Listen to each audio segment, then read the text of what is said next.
If I ask you, how's life? You have a choice. We normally say Alhamdulillah, even if you're in a big mess. MashaAllah. May Allah grant us ease.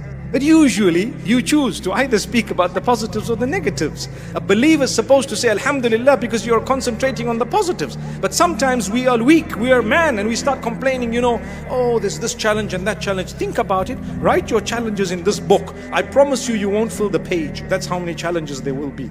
Probably 5, 10, what else? You failed your exam, that's one. You went through a divorce, that's the other. You lost one loved one, that's a third one. What else? These are big things, but you can count them, can't you?